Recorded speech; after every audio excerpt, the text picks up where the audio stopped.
What we see right now with Operation Lone Star and Governor Abbott is it's a multi-agency, state agency border militarization project. It really is meant to foment xenophobic sentiment. It is meant and designed to racially profile. Federal policy is leading to imprisonment of asylum seekers en masse.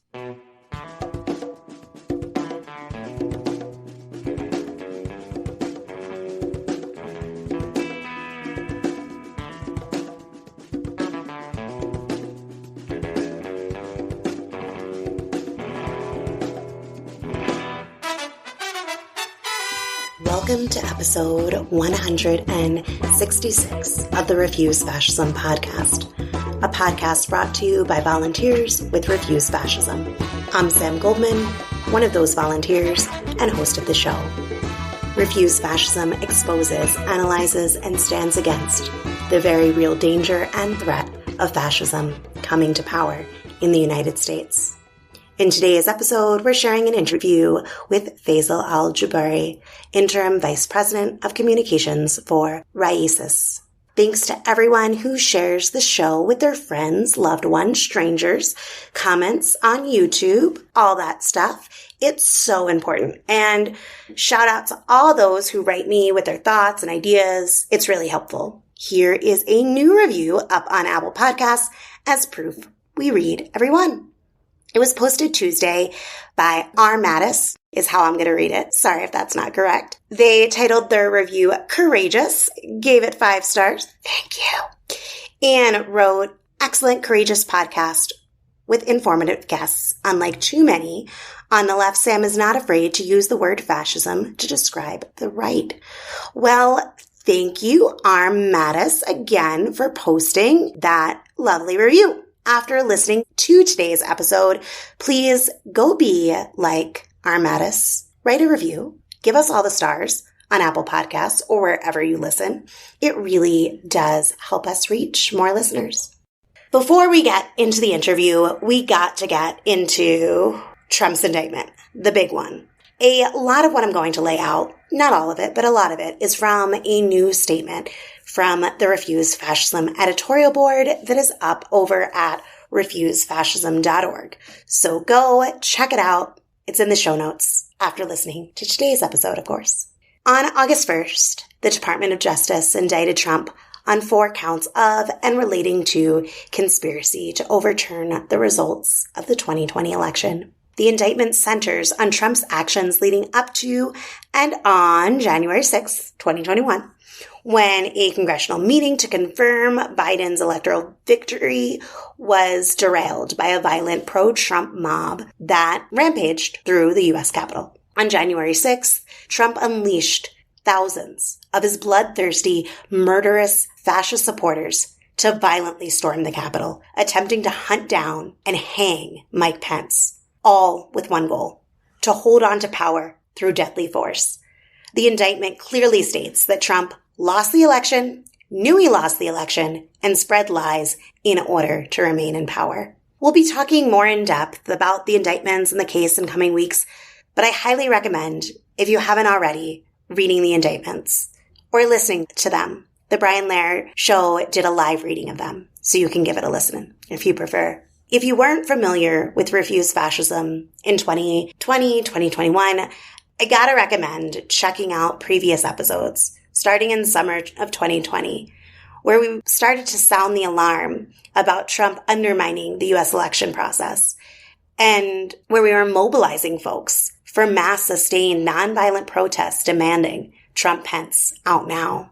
We ran episodes on preparing to resist Trump's fascist coup and how taking to the streets challenges a dictator's legitimacy. Refuse Fascism even published a full-page ad in the New York Times on November 9th, a pledge to the people of the world. In the name of humanity, we refuse to accept a fascist America, signed by a range of prominent voices demanding Trump Pence out now, making vividly clear the danger and stating the commitment that we won't stop until they're gone. This was paired with calls for daily protests nationwide. We ran an episode where I covered in detail a month before the storming of the Capitol on how the fight for Trump equals fight for fascism, and much more. Refuse Fascism organized nationwide protests demanding no to a fascist coup.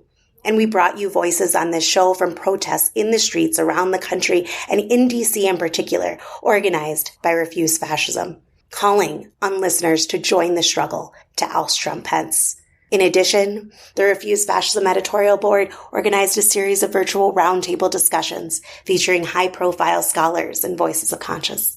And I can't help but imagine the difference it would have made had people answered our call and took to the streets in massive, unrelenting, nonviolent protests demanding his ouster as soon as the rolling coup was clear, before they stormed the Capitol, and had folks not listened to the Democratic Party that undermined such efforts. This is Trump's third indictment, with a fourth one looming. But this is the only one that comes close to potentially holding him accountable as a fascist leader who unleashed a violent mob on January 6th to culminate a rolling coup.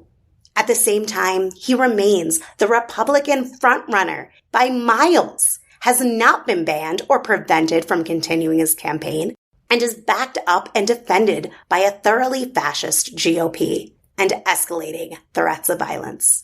In classic Trump fashion, less than 24 hours after being arraigned for charges related to attempting to subvert the 2020 presidential election, Trump called for the U.S. Supreme Court to step in to the 2024 contest, whining that dealing with numerous ongoing legal battles amounts to quote-unquote election interference. You know that thing he's accused of conspiring to do in his latest federal indictment? He posted on Truth Social, quote, "I am leading in all polls, including against Crooked Joe, but this is not a level playing field," end quote, going on to say, quote, "It is election interference and the Supreme Court must intercede," end quote. Later that day, Trump Truth Social, the all caps, "If you go after me, I'm coming after you." Many were quick and right to say that in less than 24 hours, he had already broke the judge's rules and that he needs to be jailed. The post was flagged by the Office of Special Counsel Jack Smith, who said that Trump's post raised concerns that he might publicly reveal secret material, such as grand jury transcripts obtained from prosecutors. Smith is seeking a protective order prohibiting Trump and his lawyers from sharing any discovery material with unauthorized folks. Coming after you. This is a fascist menace exerting his power, daring the judge and prosecutors to try and stop him, while signaling to his rabid base. This isn't new for Trump. The stakes just keep getting higher. The only thing that would be remotely new is if he were held to account. This is his brand, that of fascism, threatening your political enemies with retribution, with violence. This is who he has shown himself to be, and the GOP to be, over and over and over. Even as recently as his last criminal indictment. It's so bizarre saying that phrase. It is also clear within the indictment itself. Not only is this not shocking, but it is shocking that people truly believe, against all evidence, that this is all just going to resolve itself. A painless lesson of the system working and justice prevailing. Trump went on to have a rally in South Carolina on Saturday where he called Jack Smith a quote-unquote deranged human being after earlier that day attacking Mike Pence, a key witness in this case. We'll have to cover Mike Pence in a future episode, maybe. People rushed to tweet, quote, "He is going to get someone killed," end quote. Yes, that's his point. And also what has already happened and what he has attempted. "Hang Mike Pence," they chanted as they stormed the Capitol, where they erected gallows. And it's what he seeks to call forth much more. And did you miss the part? Did they miss the part? The people that are saying he's going to get someone killed miss the part in the indictment about using the Insurrection Act to lethally put down protests of his coup attempt?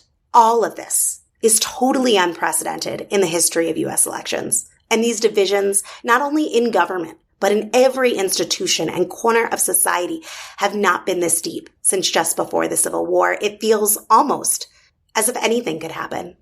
However, no positive outcome of these criminal cases is guaranteed, and celebrating a victory that is far from inevitable is a recipe for disaster. It's worth remembering that every crisis Trump and his fascist party gets through strengthens their movement, leaving a core of battle-tested and even more dangerous, genocidal, revanchist lunatics to set the terms for all of society. At the same time, if the millions of people who do not want a fascist USA were to join together in massive nonviolent struggle and resistance, Trump could be stopped, and this fascist movement could be weakened. Yet over and over, for the last 7 years, at every opportunity to rise up and defeat this fascism, the decent people have been encouraged to retreat and remain passive. On the other side, to the millions of his followers who worship Trump for tearing up the norms and throwing out the rule book, for grabbing women by the pussy and calling Mexicans rapists, for withstanding 2 impeachments and shaping a Supreme Court that is putting women, Black people, gay people, and liberals, quote unquote, back in their place. For this space that has been immunized from facts and evidence, this indictment is only more proof that the deep state is out to get their last hope and savior, and they are preparing for battle. Neither Trump, the fascists who've cohered around him, or the ones waiting in the wings to take his place are throwing in the towel and preparing for defeat. They are fighting for a permanent win, one that eliminates for good all of their political enemies and all of the people who think they have destroyed their country. Take seriously Kari Lake's recent threat that we covered on a previous episode. Quote, "If you want to get to President Trump, you're going to have to go through me. And you're going to have to go through 75 million Americans just like me. And I'm going to tell you, most of us are card-carrying members of the NRA," end quote.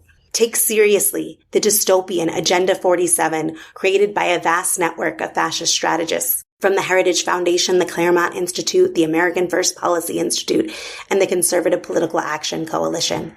Quote, "working up comprehensive schemes for neo-fascist consolidation," end quote.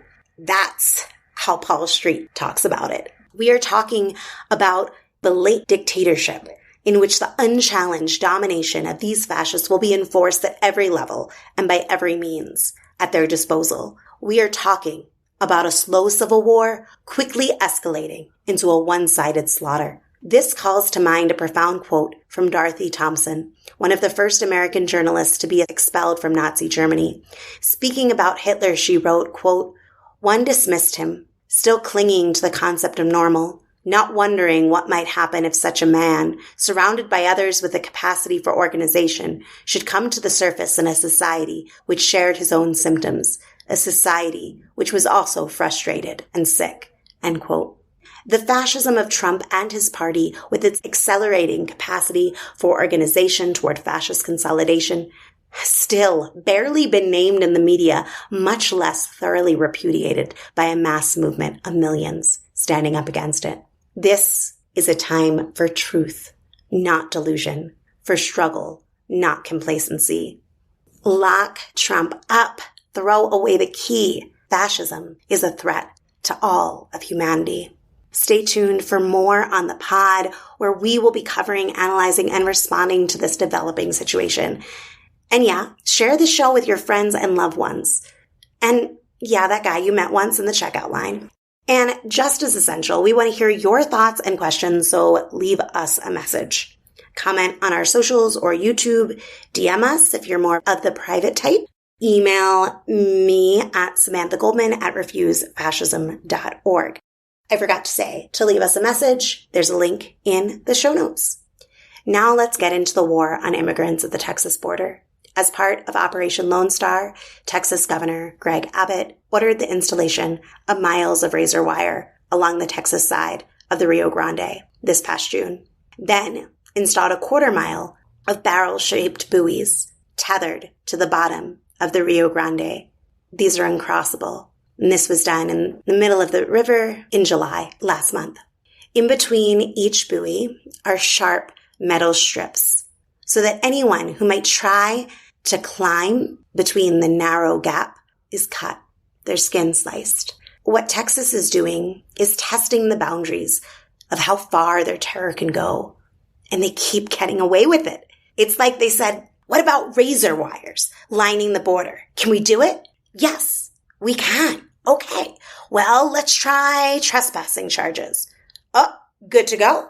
Oh, okay. Well, what about busing asylum seekers to sanctuary cities and, just dumping them there? We weren't stopped. That went, okay, let's up the ante and put a buoy barrier killing machine in the middle of the Rio Grande, openly and repeatedly defying the federal government, and even more, defying any human decency. Now, the Department of Justice has sued the state over unlawfully installing the floating barrier without permission between the border cities of Eagle Pass and Piedras Negras, Mexico, to which Abbott gave a big middle finger, quote, Texas has sovereign authority to defend our border, end quote. I had spoken with Faisal this past Tuesday. A day later, on Wednesday afternoon, a 20-year-old Honduran migrant was found dead near the buoy barrier Abbott installed in the Rio Grande. Approximately 3 miles downstream, another person's body was spotted, caught in the death trap.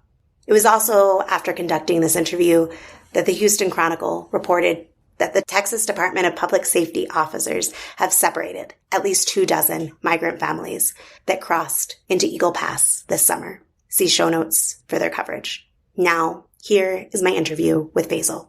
Our immigrant siblings are dying, drowning in the Rio Grande, the river that forms the boundary between Texas and Mexico, trying to cross the river that has been transformed by Die If You Dare to Immigrate, Governor Greg Abbott, into a death passage filled with floating barricades lined with razor wire.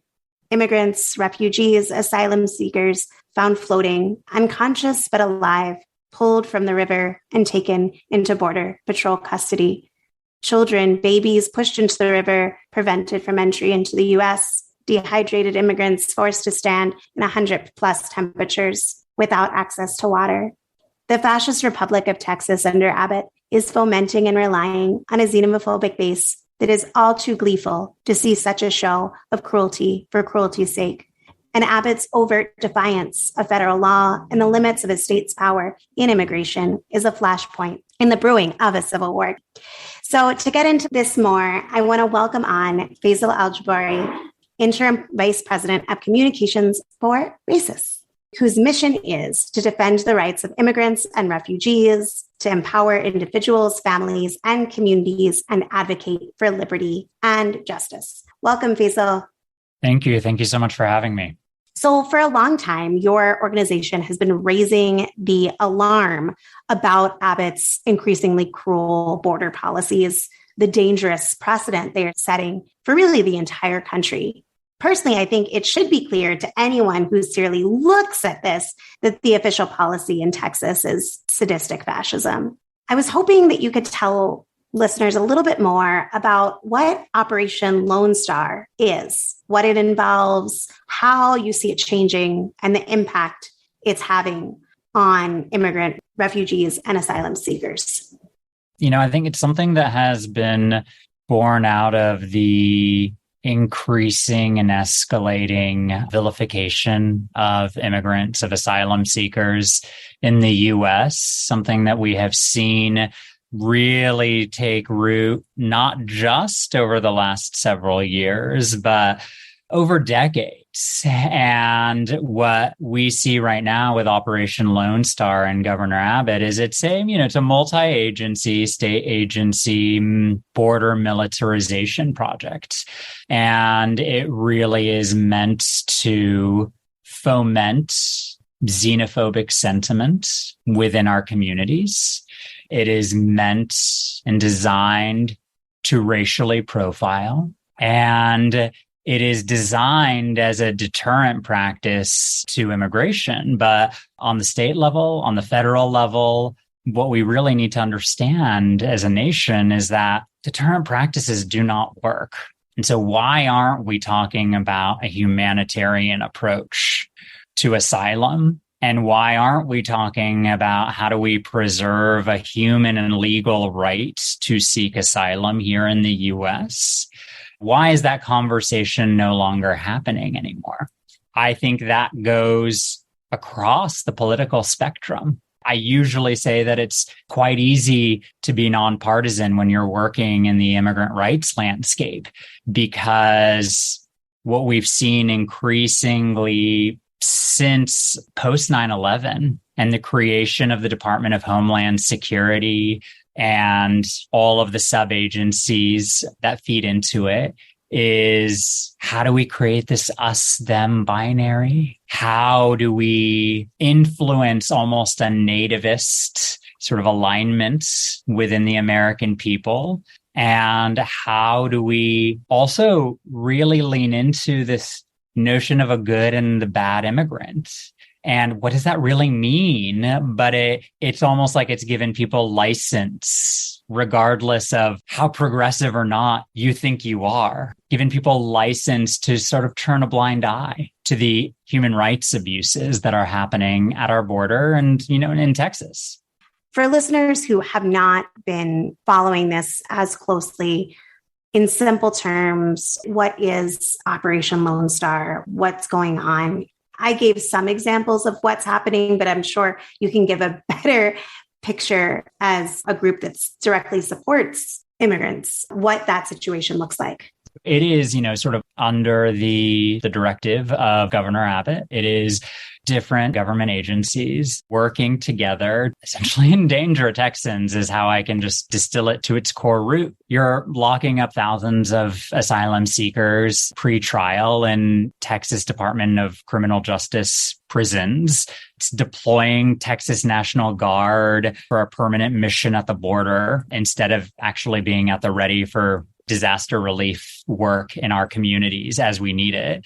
It's harassing border communities with traffic stops and fines that are racial profiling rooted, and all under sort of the concept of, we're going to get them. We're going to root out those who have entered into our nation illegally. That's actually also just such a fascinating concept, the whole illegal entry, illegal immigration, because a lot of what is being termed that, even in media headlines, that one would think were sympathetic to the immigrant rights movement, is feeding this narrative that people aren't even following the steps that they should be taking. When a lot of times what is deemed illegal immigration in our news media headlines are actually people presenting themselves orderly as they should under US law to seek asylum and to go through a process that also includes an asylum interview. Then their case can be heard on its own merits and determined whether or not they have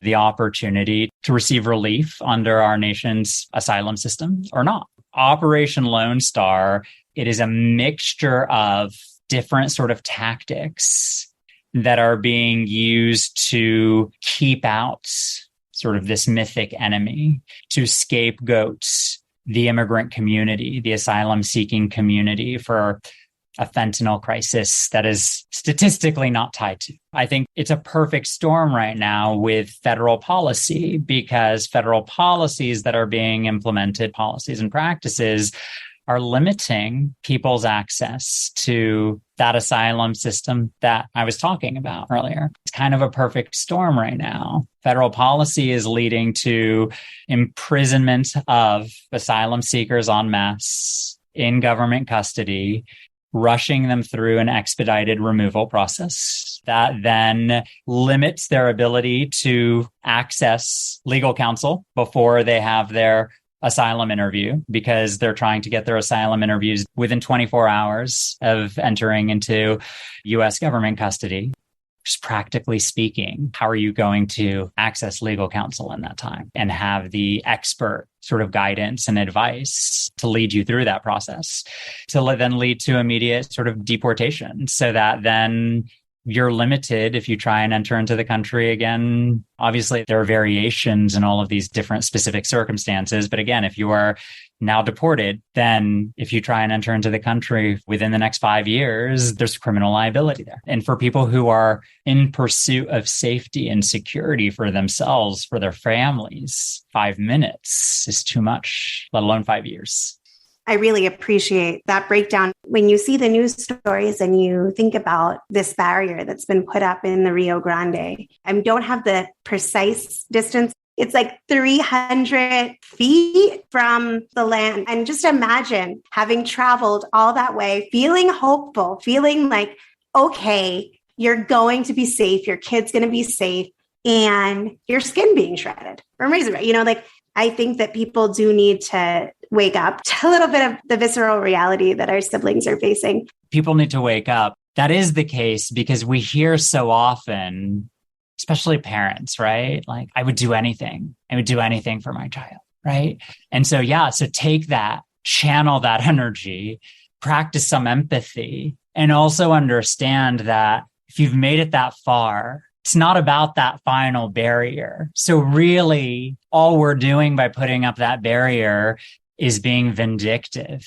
Exactly. All we're doing by putting up that barrier is showing that we have complete disregard for human life. That's the issue. And it's hard because, not to take us off sort of track, but it's that RAICES really came into public conscience. We've been around since 1986. We were born out of the sanctuary movements. We've been providing direct services for nearly 40 years now. It was the 2018 family separation crisis that put RAICES to more of a national advocacy stage. What's fascinating there, though, is to support for immigration for many just studying behaviors now is as much of an anti-Trump act for those that were trying to make a statement against something that an elected official sort of represented. It was as much of an anti-elected official act as it was a pro sort of human rights act, showing your support for immigration. There is this disconnect when try and explain to the public that, yes, as you're trying to raise awareness of right now through this sort of fascinating lens that you've brought to this, is that, yes, how state elected officials play such an outsized role in the lived experiences of our service recipients and our service providers right now. Just because there's a new elected official in the White House or a different party in the White House does not mean that our problems are over. I was reading letters to the editor that were sent to the LA Times because the last busload of migrants was sent to LA. People were writing in overwhelmingly opposing the cruelty of Abbott. There was one letter I'm going to quote from because it got a thing that anyone being like, oh, well, the Biden administration's suing. Woo! I thought this got it really, really great. This is Douglas Dunn who wrote into the LA Times. The Department of Justice filed a lawsuit over the illegal buoys and razor wire fencing in Texas on the Rio Grande. A lawsuit? Really? A lawsuit? This should not be handled by litigation from DOJ, but by Customs and Border Protection, Homeland Security, or the military. Skipping ahead, Biden should just send in Border Patrol or the military and remove the illegal barriers. Just do it. They have the authority. That's the end of the section I want to read. There's historical examples of when there's been this contention with the state and the federal government. The best example of this, to me, would be during the integration of the schools, when states were like, we're not doing it. And the National Guard was sent down and they integrated the schools to have the backs of people. And I'm not like all about the National Guard here, don't get me wrong, like they're going to save the problems. But it did show, I think, a much different dynamic. And if anybody thinks that Biden would do that, needs to look at previous policy to see that. But there is something, I think, of a little bit of where people just look at these lawsuits. And it's not the first time such a lawsuit has happened with Texas. There's sometimes, we just want it to work out and we think the judiciary will just take care of it. I think we want to believe that the system will work and the system will work as it was intended to in our minds, and something that's very utopian in a way, right? And there's because I think at the end of the day, look, there is so much at stake right now. So much that I think many of us have taken for granted as a people. The better part of the last decade has sort of jolted us into that sort of awakening and awareness. Number one, it can be assault to the senses. Number two, believing that systems will work for what is right and what is just, and it will get us there if we just give it the time. It's like believing for anyone in a higher power, right? I can't control everything.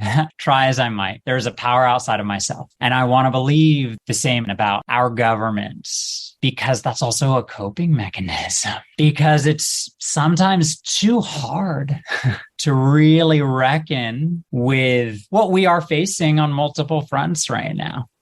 What we're saying is that some of us were just sold false bill of goods, right? Like that the story of what the US is maybe not always aligned with the actual reality.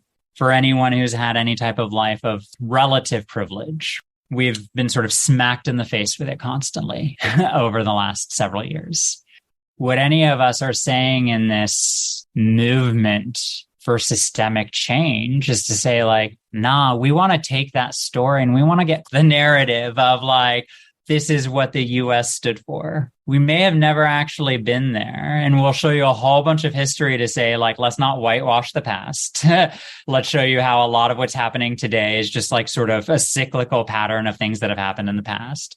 How do we get closer to that ideal, but also remind people that we can't just turn it over and say, well, we hope the systems will just work as they were hopefully intended to do to just get us closer to justice, that they will get us to what is right, that we, the people, have to demand it. We, the people, have to implore our elected officials to fulfill that vision, that we are the accountability measure. And that we can't just say, hopefully the system will work. Well, no, the system will not work if you are not an active member of it, if you are not an active part of it, and you are just hoping that someone else is going to do the work for you. That is just the message that hopefully people can hear when we're also talking about immigration right now, because this fight for justice is an intersectional one. And at the end of the day, everything is about, are we going to move forward as a nation, acknowledging and embracing and creating a human-centered approach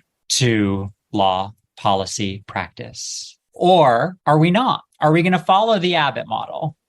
Yeah, I think that the Abbott model is a specter of what's to come if we don't change things. I do think that the system is working completely as intended. And when I say system, I'm talking about the underlying economic system that creates the situations that our siblings have. We create the situation. And then why do people come here from all over the world? This country, the US, has fucked over the rest of the world even worse. And I think that that is my personal opinion, not the opinion of everyone that makes this show happen, or those who listen to the show. And that's good and right. And there should be contention over ideas, while a lot of unity on the fact that we have to fight for our siblings whose lives are right now imperiled. And the situation as it stands isn't a good one. And it's not going to get good by hoping, just give it time and it will work out, as you were saying, or this is just an anomaly, or it can't be that bad, right? People have to be hyping it up, or whatever people tell themselves to justify looking away. There is something that you brought up earlier that I did want to give you an opportunity to speak to, because I think that it is one that is a little tricky for people, especially the decent folk who care about people. I just want to clarify for folks that the Biden administration have done real harm for those seeking asylum and refuge within the United States. And Biden postures as advocating for immigrant rights, for instance, doing the suit that he's doing, opposing the most outrageous policy. But I think it would be fair to say in some ways he's out trumping Trump on closing the border, gutting the asylum process, and carrying out mass deportations and expulsions. What we see in terms of resistance or lack thereof that you were speaking to earlier, I think is one that we do have to recognize. And I was hoping that you could help our listeners who are afraid that they can't take on one without defending the other. How do you take a stand for the rights and lives and humanity of immigrant siblings without defending one or the other. Whenever we try to hold President Biden accountable, because we've done this under previous administrations, right? So for me, it is not right to sit there and turn a blind eye. Then you would have no reason to trust us at the end of the day. And I think that that's the most important bond that we can also just have as a service provider and as an advocate and as a voice within the community and as an educating voice for the American public. When we hold the current president and his administration accountable, probably when I will get hate mail. It's correlated. You see people start to make these justifications. Family separation was wrong, bad, but totally cool for family detention, putting them in a prison together. You see these justifications at play of like, that's the lesser of evils. That's the okay. That's the whatever. And I think for us, it's like, what is the standard that you want to set for how people should be treated? What is the standard that you want to set for if we have set a precedent as a nation, if we have established a right? Do we just not want to honor and acknowledge that right exists because it's not necessarily sort of politically expedient in that moment? Because if you do that, then it's a slippery slope for all of us and all of our rights. If everything becomes optional, you'll see yourself making all these justifications for this infringement on established legal rights, this infringement that, well, it's okay because I'm not affected. It's okay because like my family's not affected. It's okay because of what other justification you create. But then that creeps. What you're telling me at the end of the day, even if you are a law and order person, well, then actually have no regard for law and order. That's what I want people to wake up to. The current administration has done some good, but I'm going to give an example of something that's very just sort of easy, black and white. Everyone was talking about how horrific family separation was. And this administration, prior to entering into office, also spoke so passionately about how this isn't who we are as a nation. And this administration was negotiating with families who had suffered through the family separation process for a settlement deal. Because to be clear, there's so many ramifications to family separation. So for some still have not been reunited, as we've seen in the headlines. Some were a matter of days. Some were a matter of months, several months separated. Because bottom line is, the point was for them to never be reunited again. The separations did not happen in the way that was, we'll bring them back together in a week. It was not set up. It was not designed to expediently bring parent and child back together. The mental, behavioral, emotional impact on parent and child that will last a lifetime. This is what we did as a nation. This is what we sanctioned, federal government sanctioned. Regardless, like you come in and as representatives of the federal government, you need to take responsibility, accountability for that. They were doing the right thing, seemed to have the instinct, the impulse to do the right thing, and then they walked away from negotiations. Can't speak to motivation, but we also know that there was just bad headlines around how could you be thinking of giving the immigrant families money? That's just a very clear distillation of how this administration in some ways has not righted some of the wrongs of the past. And then how also has just sort of furthered the dismantling of asylum as even just an American value. They're getting the job done in terms of like ending asylum as we've known it for generations now in this nation. How to access it, the right to seek it doesn't really exist anymore. This administration has like taken it to the finish line in a lot of ways. And part of that is because the American public has allowed it. For no other reason than like, if nothing else, then it's complacency. I always say that complacency is like the biggest threat. I also say that one of the key things that we often repeat at RAICES is that the law is downstream from culture. What will not only be enshrined in policy, but also implemented and sort of embraced by our elected officials is what we as a public demand to center. It's what we as a public say, now these are our values. This is what needs to happen. This is what we stand for. And it's when the public does that, when elected officials then listen. I want to thank you so much for taking the time to share your experience, your expertise, your perspective with us, and the work that you're doing. If people want to support it, to get involved, where do they go? What do they do? We are online. So I would say RAICEStexas.org is how you can get involved if you want to donate, if you want to volunteer, if you want to just learn more. What we do is we provide legal and social services to immigrants, asylum seekers, refugees. We're trying to sort of provide wraparound services so that they can thrive, so that our community members can thrive at the end of the day. What I have to really just reinforce is, if you do one thing, if your audience does one thing, if listeners do one thing, it's that have this be the beginning of a continued education experience. Learn, don't take things at face value, and don't shy away from pushing back within your networks. And that includes like the family dinner table. Push back against misinformation, against stigmatized thinking. This conversation hopefully served as a little bit of a awakening as to maybe how we've misconstrued things within the sort of the media lens of how immigration is framed. Now that you know more, continue to learn more, and then continue to push back against sort of misinformation within your communities. Because again, that's how we're going to create sustainable long-term change. It's how we're going to change minds.